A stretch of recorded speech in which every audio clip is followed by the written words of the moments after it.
warahmatullahi wabarakatuh.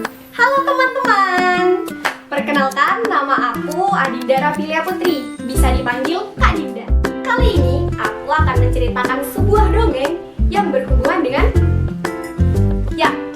ikan. Kalian tahu nggak ceritanya apa? Ya, benar. Ceritanya adalah Si Lengli. Nah, kalian tahu nggak kalau dongeng itu termasuk ke salah satu mata kuliah folklore? Si Lengli ini adalah dongeng rakyat yang berasal dari Sunda, Jawa Barat, Indonesia. Nah, dongeng ini bercerita tentang persahabatan antara si bungsu dengan ikan mas ajaib yang bernama Si Lengli. Nah, Si Lengli ini selalu menghibur si bungsu ketika dia teraniaya oleh kakak-kakaknya. Pada zaman dahulu kala, di sebuah desa hiduplah 7 orang saudari. Nah, anak gadis bungsu ini adalah satu-satunya saudara tiri dari pernikahan mendiang orang tua mereka. Sifat kakak-kakaknya sangat berbeda dengan anak bungsu. Mau tahu nggak? Sifat kakak-kakaknya itu sombong, pendengki, angkuh. Nah, sedangkan si bungsu rajin, baik hati, rendah hati, dan suka menolong.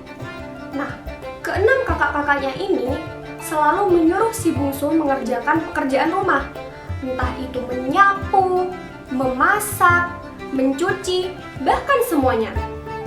Nah, pada suatu hari, si bungsu ini secara tidak sengaja menghanyutkan pakaian seorang kakaknya. Nah, kakaknya marah nih, menghukum dan memukul si bungsu, menyuruh dia mencari pakaiannya sampai ketemu. Kalau tidak ketemu, bungsu tidak boleh pulang.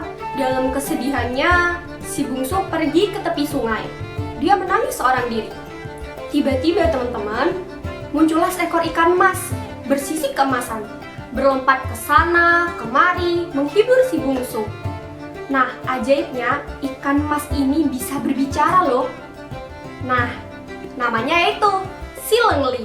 Si Lengli ini membantu si bungsu menemukan pakaiannya yang terhanyut. Sejak saat itu, mereka berdua pun bersahabat. Si bungsu selalu membawakan sepincuk nasi dan memanggil nama Lengli. Lengli, Lengli. Akhirnya pun si Lengli keluar untuk makan sepincuk nasi itu. Kakak-kakak perempuan si bungsu penasaran dengan perubahan sikap si bungsu. Mereka bertanya-tanya, si bungsu kenapa sih? Kok akhir-akhir ini kelihatan bahagia banget? Nah, dan akhirnya kakak-kakak mereka pun mengikuti si bungsu secara diam-diam. Kakak-kakaknya akhirnya tahu tentang keberadaan ikan mas Si Lengli ini. Kakak-kakaknya tersebut membuat rencana mensiasati untuk menangkap ikan tersebut. Nah, akhirnya kakak-kakaknya ini mengikuti cara-cara si bungsu untuk memanggil Si Lengli tadi. Mereka membawa sepincuk nasi dan memanggil nama-nama Lengli. Nah, pada akhirnya Si Lengli kan nggak tahu tuh. Si Lengli pun keluar. Lengli tertipu dan terperangkap jaring kakak-kakaknya. Ia berusaha berontak, namun sia-sia. Tanpa mengetahui nasib buruk sahabatnya, si bungsu pergi ke tepi sungai, memanggil nama-nama Lengli, membawa sepincuk nasi.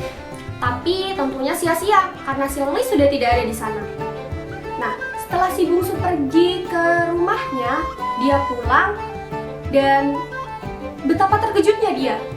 Di dapur, dia melihat seekor ikan yang sudah digoreng dengan sisik keemasan. Dia bertanya-tanya, apakah ini Lengli?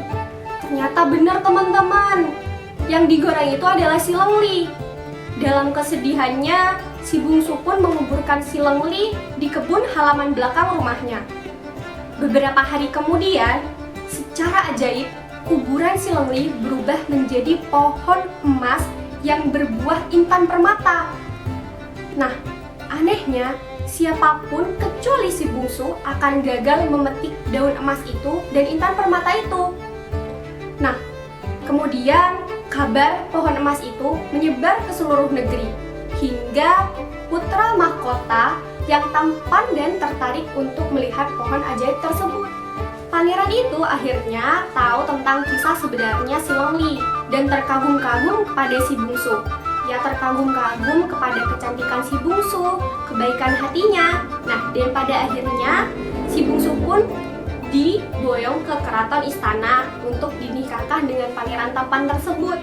Mereka berdua pun menikah dan hidup bersama selamanya. Nah, begitu ceritanya teman-teman. Sebenarnya ada beberapa versi. Karena ini folklore, diceritakan dari lisan ke lisan. Nah, akhirnya ada beberapa versi yang mengatakan bahwa si Lengli ini datang ke mimpi si bungsu. Ada juga yang mengatakan bahwa bukan intan permata dan hanya daun emas saja yang tumbuh. Nah, begitulah cerita si Lengli ini berakhir teman-teman. Bagaimana? Apakah teman-teman sudah bisa memetik amanah dari cerita tadi? Sekian untuk cerita si Lengli kali ini ya teman-teman. Sampai berjumpa di lain waktu. Dadah!